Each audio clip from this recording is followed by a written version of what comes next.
Alright guys, welcome to a video that I am so excited to film. I wasn't sure that I would ever be able to drive a Ferrari on the channel, but look where we are right now. So today we're in a 2010 458 Italia in blue, which is actually pretty rare. Normally you see the classic Ferrari red, but it is Tour de France blue, which if you're a Ferrari guy, it's pretty desirable, although, you know, everyone kind of talks about the classic Ferrari. I personally really like it.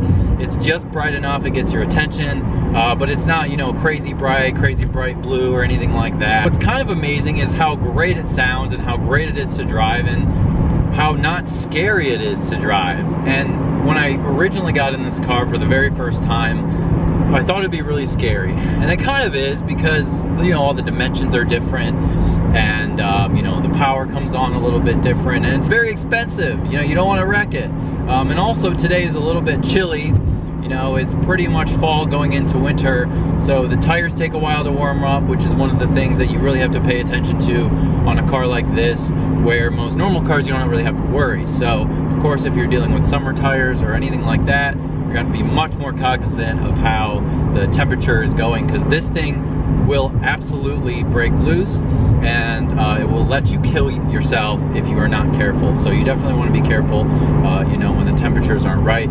It's definitely more of a race-inspired vehicle. You know, people drive around Ferraris, but you don't realize the heritage and the design and all the research that's involved to make the car what it is and why it drives so amazingly. So this car has 562 horsepower, under 400 foot-pounds of torque, which is, I would say, I guess, a little bit typical of a high revving vehicle. You know, this vehicle, 458, revs to 9,000 RPM. I've heard a couple of aftermarket 458s, and the exhaust was aftermarket, and it sounded absolutely insane. This one is completely stock.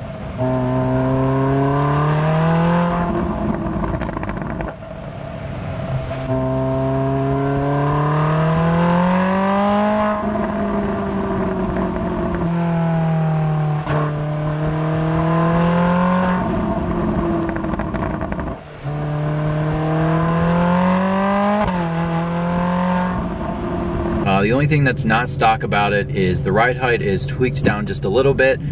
From factory, you're able to change the springs around. And this car also has some spacers on it just to make the wheels flush. It's just a little bit nicer of a look.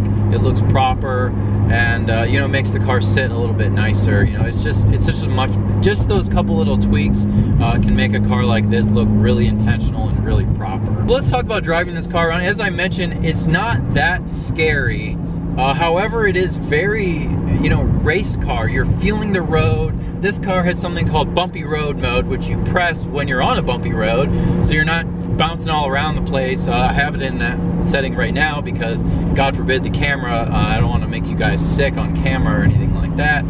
So we definitely want to drive around in bumpy road mode if you're on normal roads and things like that. But we are actually going to jump on the highway really quick. Press the blinker, which is on the steering wheel, which is kind of weird if you're not used to it. This car absolutely does not let you know how fast you're going. Well, it tells you in the speedometer, but you don't realize it, and you really don't comprehend how quick this car is. And the shifts are very abrupt, the shifts are very direct. It kicks you kind of in the butt. You know, I'm used to a Porsche PDK, or even like a dual clutch of some sort, but this thing definitely, you know, when it's shifting. Of course, we have it in race mode, as you do in a Ferrari. Anytime you're driving, you're probably driving a little more racy. Okay, so we're gonna drop a couple gears. We're at 68 miles an hour, 7th gear. We're now 6th, 5th, go down to 4th. We'll give it a little beans.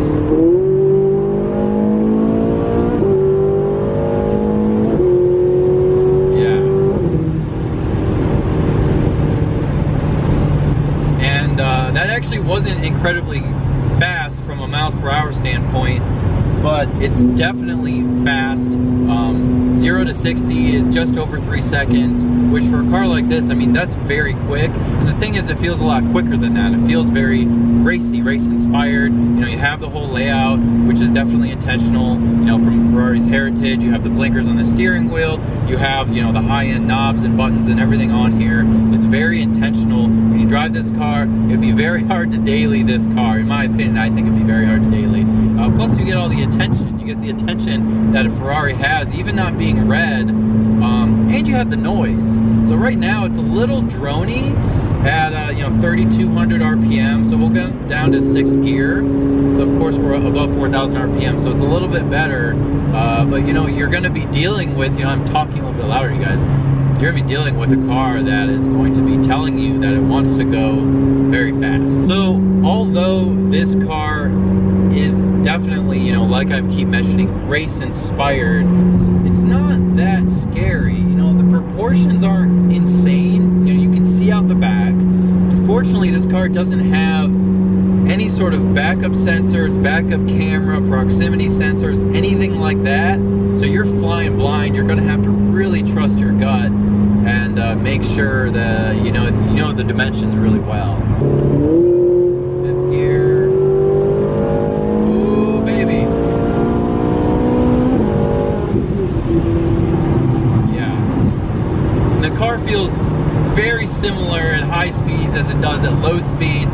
It's masking the speed, and the steering is very, very direct, very darty, but not too darty. So if you want to do a lane change, you know, you can direct it over and it goes. It does it very quickly. It's not overly sensitive. I would say that, you know, there's a lot of cars that intentionally sort of make it feel like it's like driving on rails. This doesn't feel like it's riding on rails, but it definitely feels like it can do any lane change at any point in time. You know, just the right amount of tweaks, and it's dialed just perfectly. The other thing that I would definitely note about this car, which kind of makes it, you know, more race inspired, this is a car that is a weekend car, absolutely a weekend car. If you want to take it out during the week, it's definitely doable. But the pedal, the accelerator is very, very touchy. So a lot of you guys are BMW drivers. On my M3 in sport mode, you know, the M dynamic mode, the throttle is very, very sensitive. And this is just like that, but it is definitely more sensitive. And of course, we're driving this car not in auto mode, because auto mode is for babies. We're driving this in manual mode because shifting is very direct, it's abrupt. And what's kind of cool is, just like with Porsche, you can go down to 2nd gear, like if there's a red light, and then once you hit that, you can hit both of them to go into neutral, and then pull the parking brake. And it's really nice. It creates, you know, although the downshifting is a little bit abrupt, you can definitely still kind of slow down at a normal pace without killing, you know, your neck and your passenger's neck and stuff like that. So if you want to drive this car like a sane human being, you can definitely do that if you really want to. So what's funny is we're at 40 miles an hour in 5th gear, and it really feels pretty comfortable. You know, we're not hitting any crazy bumps, but this is definitely a car that go down 2 gears and it's ready to go. I mean, it's ready. It's always ready. That's what's funny about this paddle shifter situation, is I'm used to a manual car where you kind of have to mentally prepare. You want to get the clutch ready, you do all this stuff. But for this car, it's ready as soon as you're ready and before that. So, as a lot of high performance cars have, this one has carbon ceramic brakes, which are really nice. They look really good. The Tour de France blue looks great with the yellow calipers and the wheels spaced out a little bit. Of course, you know, as I mentioned, this car is pretty much stock except for that. And it sounds great. You know, you'll notice that above 3,000 RPM, you'll hear a lot more exhaust. But once it's under, you know, I downshift, I'm at 2,800, 2,500, you can't hear much exhaust. So once I downshift, the car automatically opens up those exhaust valves, which is a little silly, like when you're accelerating from 0 miles an hour. You know, it's kind of weird to hear it really quiet and then all of a sudden it kind of suddenly comes on. But I think it's very livable for what it is. But it's definitely noisy. You know, it's hard to have you know, a quiet conversation or a phone call. You know, you're definitely you have to project yourself a little bit more. But that's the point of this car. You're not driving this car around to you know, to church or anything like that. Although I guess if you did, people might think of you certain ways. So the last thing I'll say is, you know, as I mentioned a bunch of times, it's not that scary. You have to respect the car and be confident in what you're doing. But people notice you. People notice you. It's Ferrari. It's, you know, the mirrors are different. The whole body is different. I mean, the sound alone, you know, not even car people. People who aren't car people know that it's not just a normal car. You can drive around in pretty much anything else and get less attention, you know, unless you're driving around in another kind of more exotic car. You have guys looking at you, you have girls looking at you, you're getting all kind of phone numbers from other dudes who love Ferraris, and girls don't seem to really like you very much because they think you're a Ferrari driver. It's true. Yeah, so don't get this car if you want to get girls' phone numbers. You'll only get guys' phone numbers from this car, but it's kind of funny. There are a decent amount of Ferrari owners that are pretty cool out there. So nice to drive. In bumpy road mode, it's not jarring, it's not anything crazy. It sounds really good. I mean, a high revving, naturally aspirated V8. What else do you want? I mean, a V10's great, but Jesus, this thing's great. It sounds so good.